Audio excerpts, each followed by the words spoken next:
د جمله اسمیه 14 نمبر صورت.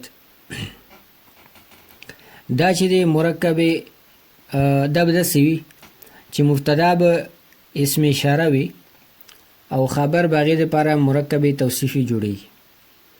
دا مثال دی: هذا یوم عصیب. اوس دې ترکیب داسې کېږي چې د هذا کې ها چې دی دا حرف تنبیه دی او ذا چې دا اسم اشاره دی، مبتدا دی، او د دپاره خبر چې اوس دی هغه یوم عصیب دی. څرنګه جوړېږي؟